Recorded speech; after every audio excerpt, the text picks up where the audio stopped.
شريك له ونشهد أن سيدنا ومولانا محمدًا عبده ورسوله صلى الله تعالى عليه وعلى آله وصحبه وبارك وسلم.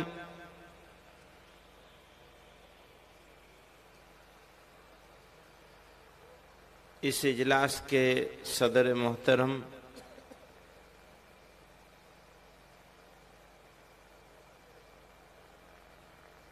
مہمانان محترم، معزز علماء کرام، اراکین جمعیت اور بزرگوں اور بھائیوں،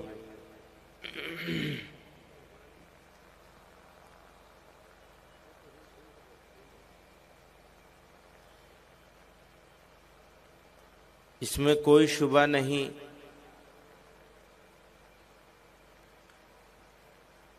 کہ موسم کا مزاج، موسم کے تیور بگڑے ہوئے ہیں۔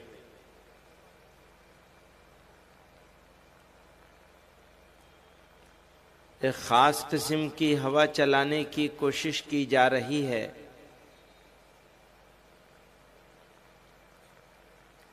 جس میں نفرت کی بو ہے، کڑواہٹ ہے، دشنام گالیاں ہیں،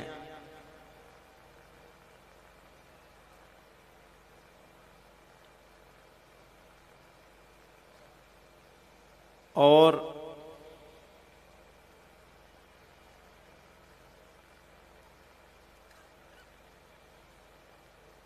ملک کی دوسری بڑی اکثریت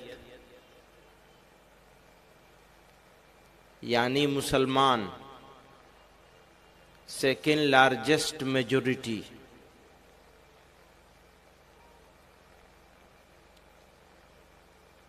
ایک چھوٹا سا طبقہ اس دوسری بڑی اکثریت کو سیکنڈ کلاس کے سٹیزن بنانے کی کوشش کر رہا ہے۔ اس میں کوئی شبہ نہیں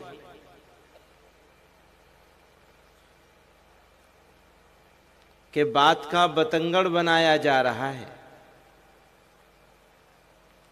اس میں بھی کوئی شبہ نہیں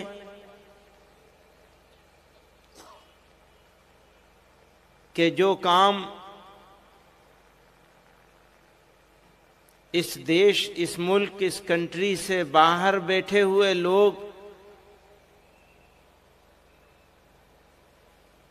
کبھی نہیں کر پائے، اس کو اندر کے کچھ نام نہاد دوست کرنے میں پوری طاقت لگائے ہوئے ہیں۔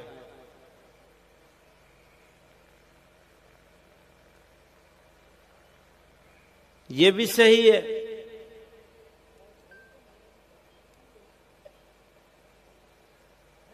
کہ ماحول ایسا بنایا جا رہا ہے کہ لوگ گھٹن محسوس کریں، گھٹن کا شکار ہو جائیں۔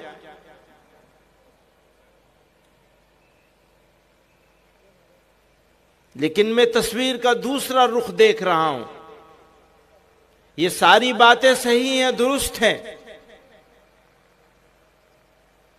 پر مجھے تصویر کا ایک دوسرا رخ بھی نظر آتا ہے جس کو چھپایا جاتا ہے، جس کو بتایا نہیں جاتا ہے، جس کو دکھایا نہیں جاتا ہے۔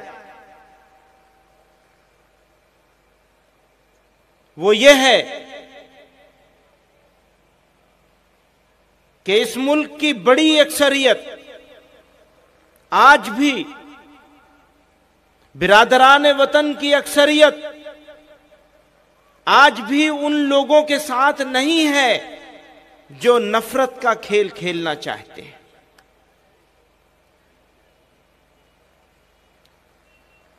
ہاں، میں یہ بھی کہنا چاہتا ہوں کہ وہ خدا وہ دن نہ لائے کہ جب ان چھوٹے تھوڑی تعداد میں لوگوں کے خیالات کے ہمنوا ملک کی بڑی اکثریت بن جائے. اگر خدا نخواستہ ایسے حالات پیدا کرنے میں یہ لوگ کامیاب ہو گئے تو پھر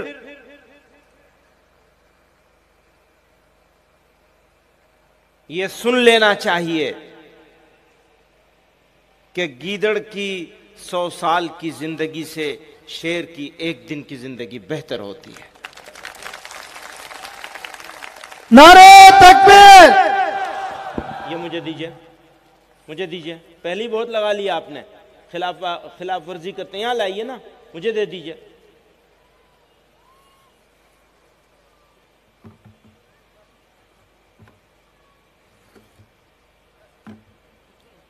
ہم لوگ جو ہیں نعروں کے شوقین ہیں.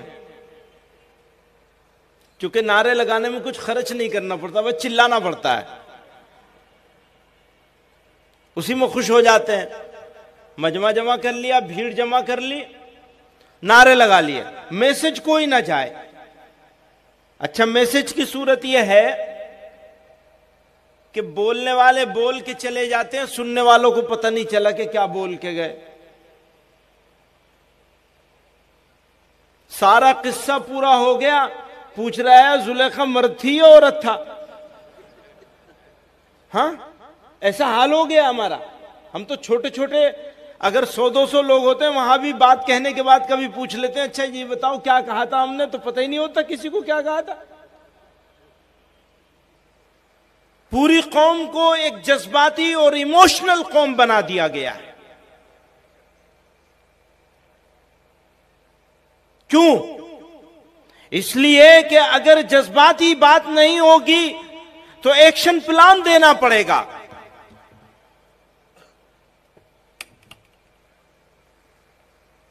اور ایکشن پلان دیں گے تو پھر ریئیکشن نہیں ہوگا, اور ریئیکشن نہیں ہوگا تو ان کی نیتا گیری, ٹھیکیداری کیسے چلے گی؟ یہ قصہ سارا ٹھیکیداری کا ہے. اگر مسلمانوں کے خلاف آگ اگلی جا رہی ہے تو وہ بھی ٹھیکیداری کا ہے, اور اس کے رد عمل میں جو کام کیا جا رہا ہے وہ بھی ٹھیکیداری کا ہے. یہی میری شکایت ہے کہ نہ دشمن ہمارا پلان کرتا ہے کہ ہم یہ بولیں گے تو مسلمان اس کے جواب میں یہ بولے گا, تو یہ بولے گا تو غیر مسلموں میں, عام ہندوؤں میں جو ابھی مسلم مخالف نہیں ہوئے ہیں, اس کا رد عمل یہ پیدا ہوگا. تو ہر چیز سوچ سمجھ کر کے بولی جاتی ہے. نقشہ وہ بناتے ہیں, رنگ مسلمان بھرتا ہے اس کے اندر, نام نہاد قائدین بھرتے ہیں. مجھے اپنے دوستوں سے یہ کہنا ہے, آپ سے یہ کہنا ہے, جمعیت علماء سے وابستہ خدام سے یہ کہنا ہے, دیندار حلقوں سے یہ کہنا ہے, یاد رکھیے گا قائدانہ کردار بھیڑیں نہیں ادا کرتی. قائدانہ کردار تو صاف ستھری سوچ رکھنے والے افراد ادا کرتے ہیں. قائدانہ کردار ملل کے بیچ میں, ملتوں کے بیچ میں وہ طویل راہ عمل ہوتی ہے, رد عمل نہیں ہوتا. کسی بڑے سیاسی رہنما کے خلاف کسی اور سیاسی رہنما نے کچھ بولا, میڈیا والوں نے اس سے سوال کیا, کہاں ہاتھی چلتا ہے کتے بھونکتے ہیں. ہاتھی چلتا ہے تو کتے بھونکتے ہیں. تم یہ چاہتے ہو کہ ہاتھی بھی جواب میں بھونکنے لگے؟ ہرگز نہیں. ہمیں اور آپ کو ایک طویل راہ عمل متعین کرنی ہے, ایکشن پلان بنانا ہے, ری ایکشن نہیں کرنا ہے. ہمارا ایکشن پلان کیا ہو سکتا ہے؟ کیا آپ یہ سمجھتے ہیں کہ اگر کسی انسان کو 100 سال کا اقتدار دے دیا جائے اور بیچ میں سے تمام جمہوری نظام کو ختم کر دیا جائے, ہٹا دیا جائے, اس کو بادشاہ بنا دیا جائے. کسی بھی انسان کو. تو کیا آپ یہ سمجھتے ہیں کہ مسلمان بتاشا ہے, پانی گرے گا اور بیٹھ جائے گا؟ بھول جائیں, اس خواب کو بھول جائے. اگر کسی نے یہ خواب دیکھا ہے بدمستی کا تو اس خواب کو بھول جائے.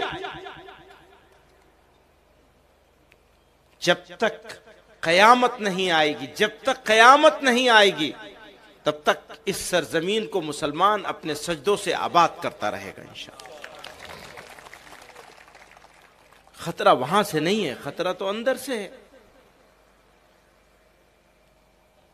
مشکل اندر ہے, باہر نہیں ہے. ہم باہر ڈھونڈ رہے ہیں, اندر کی مشکل کو بھول گئے.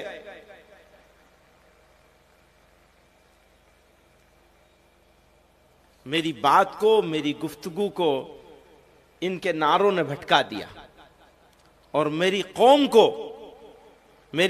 کو اس کے لیڈروں نے جذباتی باتوں سے بھٹکا رکھا ہے. ہرگز مایوس ہونے کی ضرورت نہیں ہے. میں پورے اعتماد کے ساتھ کہتا ہوں کہ اس پورے بر صغیر میں بھارت کے مسلمانوں کے لیے بھارت سے اچھی جگہ آج بھی کوئی نہیں ہے. پورے اعتماد کے ساتھ کہتا ہوں. ہیں خراب حالات, سب خرابیوں کے باوجود خرابی ہے, ہو سکتا ہے اور بھی بڑھے. تم یہ سمجھتے ہو کہ تم ایمان والے ہوگے اور تمہارا امتحان نہیں لیا جائے گا؟ کیا تم یہ سمجھتے ہو؟ قرآن کہہ رہا ہے. تم یہ سمجھتے ہو کہ تم آرام سے رہو گے, کہو گے ہم ایمان لائے اللہ پر اور اس کے رسول پر, اور تم آرام سے زندگی گزارو گے مشرکوں کی طرح سے؟ تم آرام سے زندگی گزارو گے ان لوگوں کی طرح سے جو ایمان کی نعمت سے محروم رہ گئے؟ یہ کبھی نہیں ہونے والا ہے, یہ کبھی نہیں ہونے والا ہے. تمہارا ایمان اس بات کی علامت اور پہچان ہے کہ تمہیں تپایا جائے گا, تمہیں گرم کیا جائے گا, تمہیں تیار کیا جائے گا اس پروردگار کے سامنے پیش ہونے کے لیے. تو حالات سے گھبرانا یہ مسلمان کی شان نہیں ہے, یہ ایمان کی پہچان کے خلاف ہے. کہ حالات سے مسلمان گھبرا جائے گا. ہم تب نہیں گھبراہٹ میں آئے جب ہمارے دوست, ہمارے چاہنے والے, ہماری چاہت کا دعویٰ کرنے والے ہمارا جنازہ پڑھ کے اس ملک سے جا رہے تھے. آج ہم ان کے ملک سے بڑا ملک یہاں لے کے بیٹھے ہوئے ہیں. وہ گئے تھے یہ کہہ کر کے کہ تمہارا جنازہ پڑھ کے جا رہے ہیں, وہ گئے تھے یہ کہہ کر کے کہ تم مرتد بنا لیے جاؤ گے. مقابلہ کر لیجئے ان کے ایمان کا اور ہمارے ایمان کا, موازنہ کر لیجئے. نہ تعداد میں وہ ہمارے برابر ہیں, نہ ایمانی حمیت میں وہ ہمارے برابر ہیں, نہ ہمارے اداروں میں وہ ہمارے برابر ہیں, نہ وہ ہماری دین کے کاموں میں وہ ہمارے برابر ہیں. اور ہندوستان کے مسلمانوں کو, اس ملک بھارت کے مسلمانوں کو فخر ہے اس بات پر کہ آج بھی اگر صحیح اسلام کی تعلیم, صحیح اسلام کی تبلیغ, صحیح اسلام پر عمل کرنے والے لوگ پوری دنیا میں اگر کہیں ملیں گے تو وہ بھارت میں ملیں گے. اور یہیں سے شروعات ہوتی ہے, مرکز ہیں ہمارے یہیں پہ, یہیں مراکز ہیں ہمارے. تو ہرگز مایوس ہونے کی ضرورت نہیں, کوئی گھبراہٹ کی چیز نہیں ہے. ہاں حالات آئیں گے, لیکن حالات سے نمٹا کیسے جائے گا؟ اینٹ کا جواب پتھر سے دیا جائے گا. ایک طریقہ یہ ہوتا ہے نمٹنے کا جس کو ناجائز نہیں کہا جا سکتا, جس کو غلط بھی نہیں کہا جا سکتا کہ اینٹ کا جواب پتھر سے دیا جائے. وہ صحیح بھی ہو سکتا ہے دنیا والوں کے لیے,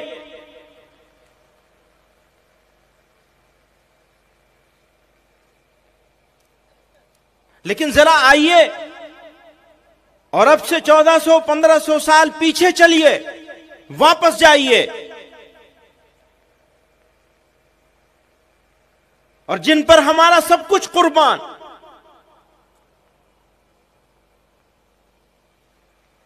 جن کے واسطے سے اللہ رب العزت نے ہم کو تمام عزتوں سے، بلندیوں سے نوازا، آقائے دو جہاں نامدار مدینہ محمد مصطفیٰ صلی اللہ علیہ وسلم جب کمزور تھے، جب کوئی ساتھ دینے والا نہیں تھا،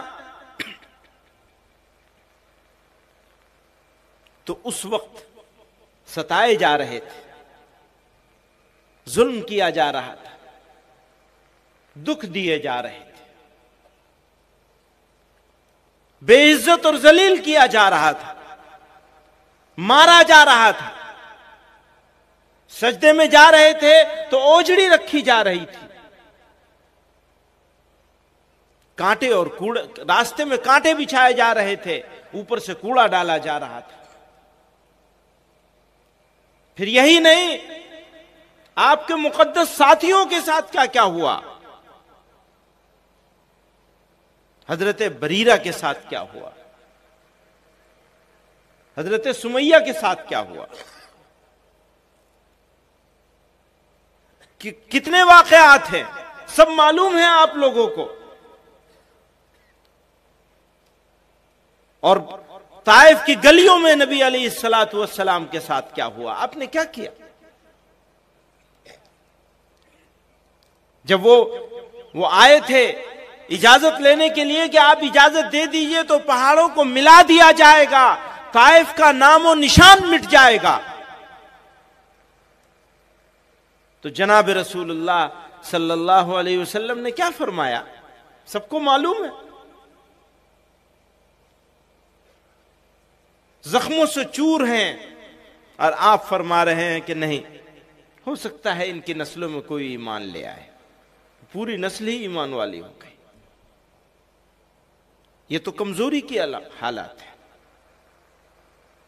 اس کو کوئی ایسا آدمی جو ان پر ایمان نہ رکھے وہ انکار بھی کر سکتا ہے، کیونکہ اس کے تاریخی ثبوت نہیں ملیں گے پوری طرح سے اس واقعے کے، لیکن اس واقعے کا کیسے انکار کریں گے جب عزت ہو گئی ہے؟ تب عراق کے 60 موسٹ وانٹڈ لوگوں کی لسٹ نکالی جاتی ہے،